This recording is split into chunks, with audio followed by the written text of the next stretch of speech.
Welcome to the Intercourse Show. I am your host, Mr. B. Today we have a very exciting show for you.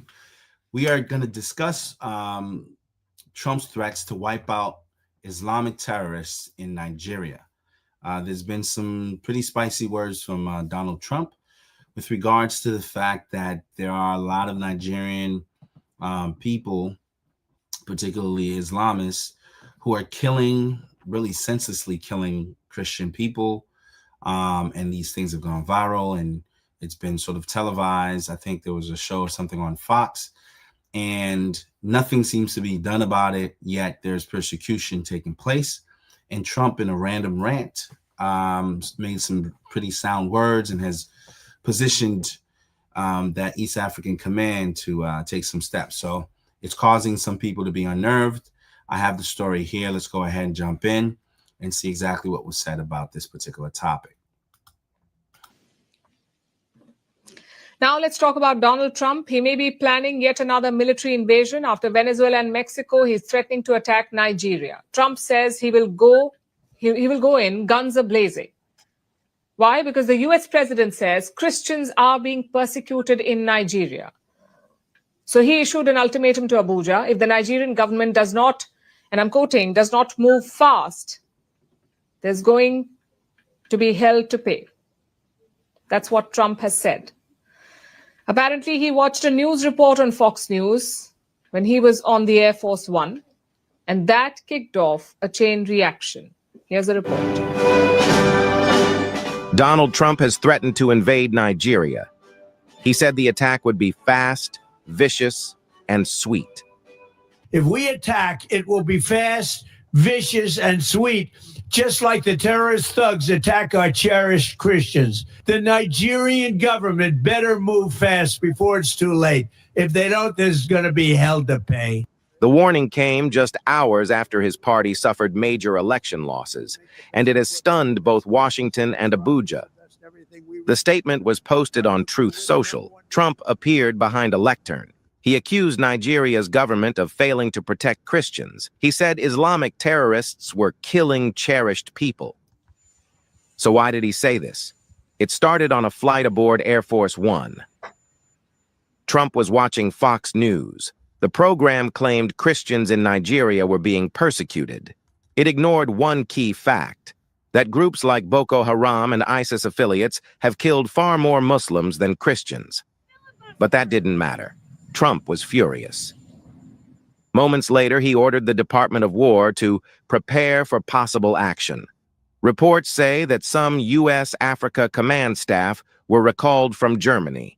They were told to discuss contingency plans for Nigeria. Nobody knows what those plans are, but Trump's message was unmistakable. We're going to do things to Nigeria that Nigeria is not going to be happy about, and may very well go into that now disgraced country, guns a-blazing, to completely wipe out the Islamic terrorists. The timing raised eyebrows. The video came right after Trump's political humiliation. Republican candidates lost key races in Virginia, New Jersey, and New York City. Analysts say he was angry and looking to shift the narrative. This isn't new. Trump often mixes foreign threats with domestic frustration. He's pushed for a Nobel Peace Prize, but he keeps expanding military talk. Nigeria's reaction was swift.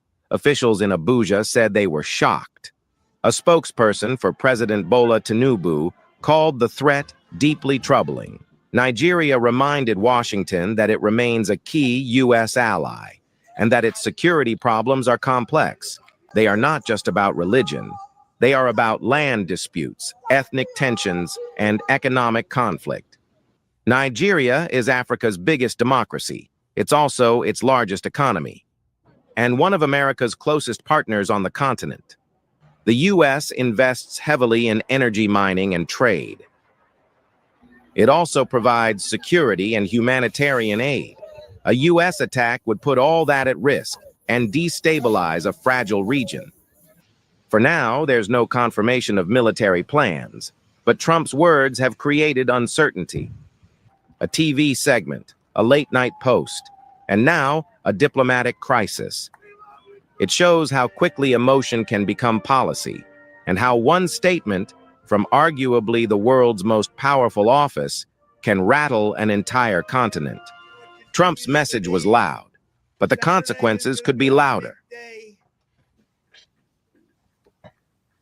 There's always an exodus from. Okay, well, that was the clip. The question here we're asking, is Donald Trump wrong for standing up for Christians? Unfortunately, guys, I know this guy's hated for a lot of things. I don't think he's wrong for saying something about it.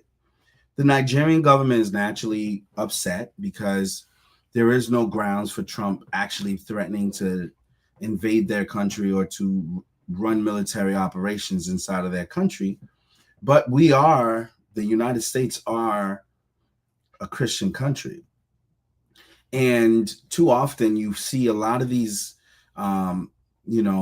other countries who we heavily fund, we provide support for, we help, they stand idly by as Christians within their country, their own citizens, get persecuted and say and do nothing about it. I don't think Trump is wrong for saying, as a Christian country who stand and support followers of Christ, I cannot stand idly by and watch a country we're giving money to, aiding, helping, doing business with, persecute Christians. I don't think he's wrong for making that threat, actually. Now, I'm sure there's a lot more to it, and I can't speak to what else there is to it. But if the sole purpose of him making the threat and really being serious about it and saying we're prepared to take action against these Islamist extremists who are persecuting, hanging, raping, burning, decapitating, and all the horrific things they're doing, if the most powerful country in the world, the United States, stand up and say, we will not tolerate any Islamic country or any other country persecuting Christians, and then let things be business as usual, there will be a drastic change. Those governments will take measures to ensure that they're providing protection to the Christian people in that country. Tucker Carlson brought something that I thought very interesting up. He said Christians as a religion are the least confrontational group of people that ever existed. We're taught in our doctrine to forgive our enemies, to pray for our enemies. We're not doing things to provoke people to persecute us. Yet, these people who have different beliefs continue to air their grievances by attacking us. And that's just outright evil. And if we are a country that stands for Christianity, that is rooted in Christian values, then how can we sit idly by and watch people mutilate and kill believers in Christ and not say anything about it? I think Trump does have a responsibility as a leader to stand up and say, we're not going to tolerate that no more.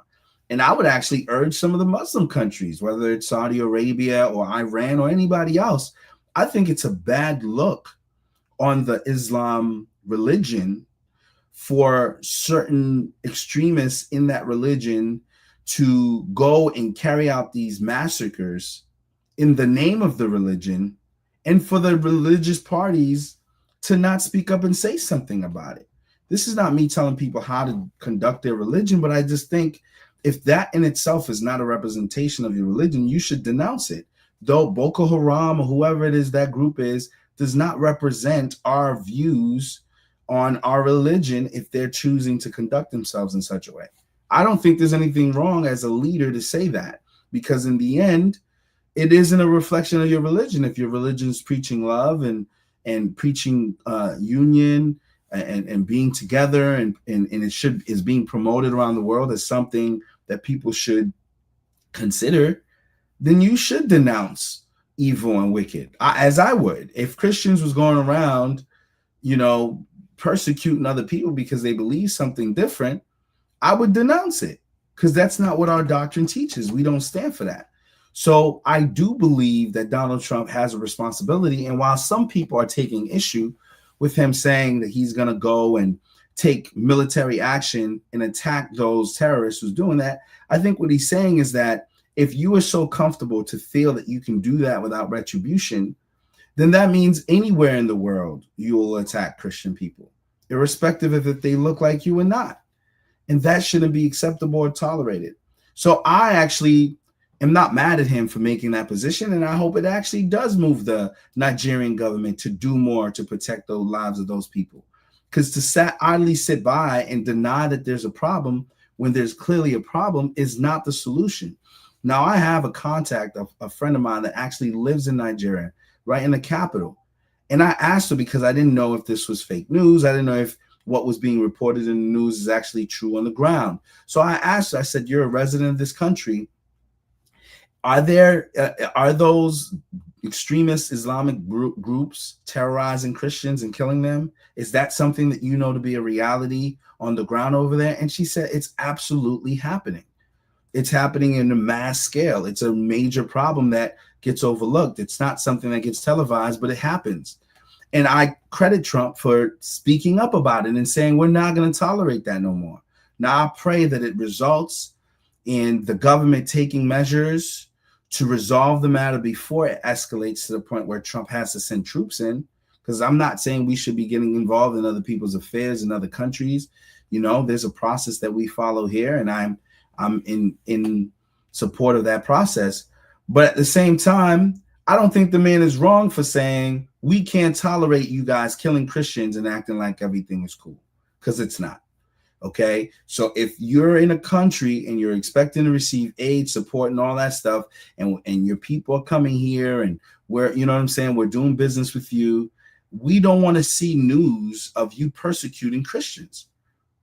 We have a bunch of Nigerian people here who are great people, are part of our community as Americans, and we support them. And if they choose to praise God and make God and Jesus, their choice of religion, it's not good for them to have to observe a massacre of their families and relatives and friends back in their homeland simply because the government is not doing anything to curtail the evil that is taking place. That's not right. And if him saying that prompts that government to do something about it, I'm all for it.